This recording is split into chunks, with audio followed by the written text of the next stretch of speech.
Hello students, today we are going to do reading comprehension. Now reading comprehension, it doesn't have anything to do about it. I cannot explain it to you in a real sense, but I can give you an idea that what actually is reading comprehension. First of all, what does the word comprehension mean? Comprehension means to comprehend something, to understand something, to draw out some meaning out of it. So reading comprehension means understanding by reading. So when you read a paragraph, you draw out some meaning out of it, you draw some conclusions, and you know about something, you get some information about the paragraph. So in reading comprehension, you mostly get a paragraph, and then on that paragraph you get some questions which you have to answer, and you get to know the answer of those questions by reading that paragraph. So you have to comprehend the answers of those questions.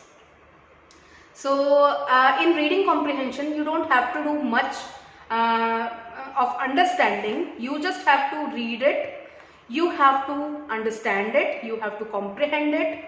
If comprehend is a difficult word for you, then let me be simple. You just have to understand the paragraph, and you have to understand the questions, and then you have to draw out the answer out of those paragraphs, and then you have to answer the questions.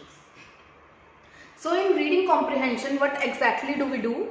We read the paragraph very carefully, we read the passage very carefully. Sometimes it is passage, sometimes it is paragraph, sometimes it is piece of writing, and sometimes it is poem as well. So we read the paragraph, we read the passage, and what are the basic steps? It is not like that you can just go and read the paragraph and you just start answering the question. There are some steps. So what are those steps? Let's go. Firstly, you have to go through the paragraph or the passage. You don't exactly have to go through word by word. You just have to have an overview of the passage. Suppose there is a passage about tigers. So you will, in the paragraph, you will find so many words like tiger, jungle, biodiversity, some words like that, and you can draw out a conclusion that it is about tiger, and it is about diversity, it is about the jungle, it is about maybe tiger getting lost from the world. So in this way you can have an idea, a vague idea, that what the paragraph is about, and then read the questions very carefully. If you know the questions, that what are the questions you have to answer, then while going through the paragraph again, you will know that what are you looking for. Suppose there is a question about how many tigers are there in the world right now, and in the paragraph there was a number of the tigers. Suppose only 5,000 tigers are left in the world. So while reading the paragraph again, you will be sure that this was the question and here is the answer. So you have spotted an answer. So now you can underline or mark that answer with a star, and you can find your answer. So this is how you have to go about it. So first of all, you have to read the paragraph, not very carefully, just vaguely, and then you have to read the questions very carefully, and then you have to thoroughly read the paragraph. You have to read the paragraph very carefully. While reading the paragraph, you can pause on the word meanings or difficult words.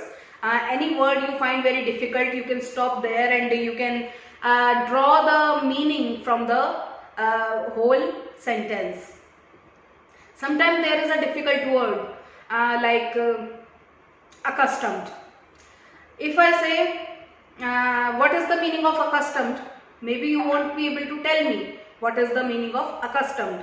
But if I say I am accustomed of this language now, अब जब मैंने ये कहा I am accustomed of this language now, तो आपको समझ में आ रहा होगा थोड़ा बहुत मीनिंग कि अकस्टम्ड का मतलब होता है यूज टू हो जाना. तो this is how you draw meaning out of the when a word is given in a sentence, and you can see the things, the words nearby, and you can draw out the meaning. So this is how you have to get the idea of the meaning of the difficult words. So you can also trace difficult words. Now you will be locating the answers. You have to mark them star or you have to underline them. So that is your choice, that you can do that. And after marking, after locating the answers, what do you have to do? Then see that your answers are relevant, brief and crisp. Now what is this crisp? Crisp, biscuit जैसे crisp होता है ना. Crisp means brief, relevant. Relevant मतलब जितनी information question में मांगी है, क्या आंसर में उतनी ही information मिली है. Brief मतलब point to point है हमारा आंसर, कोई हम इधर उधर की एक्स्ट्रा या फालतू बात तो नहीं कर रहे हैं. क्रिस्प मतलब solving the purpose. What you exactly want, are you getting the exact thing in the answer, what the question has asked you, have you answered that, only that point, have you been surgical about it, आपने उसी चीज पे attack किया है या नहीं किया है. So that means crisp. They should not overlap. कभी भी आपके आंसर्स जो होते हैं वो रिपीट नहीं होने चाहिए, ओवरलैप नहीं होने चाहिए. चीज़ें जो हैं वो बार बार रेपिटेशन नहीं होनी चाहिए. इंग्लिश में we generally suggest that your words should not repeat, your sentences should not repeat to make a better piece of art. They should be in your own language. Answers जो होते हैं वो कभी भी बिल्कुल ये नहीं है कि आपने पैराग्राफ देखा, उसमें से एक लाइन उठाई और कॉपी करके लिख दिया. You have to make it in your own language. You have to create something of your own. The more you create of your own, the more marks you will get. Creativity के marks होते हैं, copying के marks नहीं होते. So you don't have to copy, you have to create. Now you have to write down all the answers in your answer book और your notebook, because after pointing out all these information, after getting all the answers in the paragraph and marking them, you can write them in your notebook, in your answer sheet.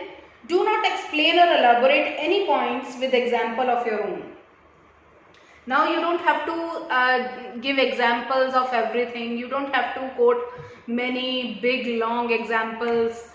You just have to be very precise and very brief. बहुत कम बोलना है आपने, जितना पूछा है उतना बताना है, ज़्यादा नहीं बताना, एक्स्ट्रा नहीं बोलना, अपनी तरफ से एग्जाम्पल्स नहीं देने. अपनी ओन लैंग्वेज में चीज़ें लिखने का मतलब ये नहीं है कि आप अपनी तरफ से चीज़ों को खींच सकते हैं. You can not drag the things. You just have to be precise and brief and clear. Secondly,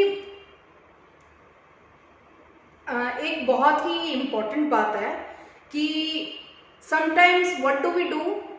जैसे मान लीजिए ग्लोबल वार्मिंग के बारे में कोई पैराग्राफ आया है, उसमें बहुत सारी चीज़ें मेंशन्ड हैं. कई बार हम अपनी तरफ से आइडियाज़ देने लग जाते हैं, कई बार हम अपनी तरफ से सजेशंस देने लग जाते हैं. तो वो चीज़ हमें नहीं करनी है. That we do not have to do, because whatever facts, whatever statements which are provided in the paragraph, we just have to quote that. हमें अपनी तरफ से अपनी एडिशनल इंफॉर्मेशन नहीं प्रोवाइड करनी होती है. While doing reading comprehension, we have to be very precise and brief, and we have to stick to the facts which are provided in the passage. So you have to be very careful while attempting this passage, and you have to underline all the difficult words, the words you do not know the meaning of, and all the answers वो आप साथ साथ mark करते हुए चलेंगे.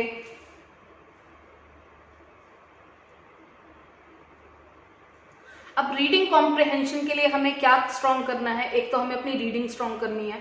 We have to be very fast at reading. Reading का मतलब ये नहीं होता कि मैंने फास्ट पढ़ लिया बुक को, ऐसा कभी नहीं होता. रीडिंग का मतलब होता है कि आपने जितनी जल्दी पढ़ा है उतनी जल्दी आपको समझ भी आ रहा है. ऐसा नहीं होना चाहिए you are just announcing it. You are just speaking it and you are not drawing the meaning out of it. So you have to be very careful while reading something. And secondly, you have to be very careful about the vocabulary. आपकी vocabulary जितनी strong होगी, आपको जितने ज़्यादा words आते होंगे, आपको जितने ज़्यादा words पता होंगे, उतना ही आपकी reading strong होगी और उतना ही अच्छे से आप comprehend कर पाएंगे चीज़ों को.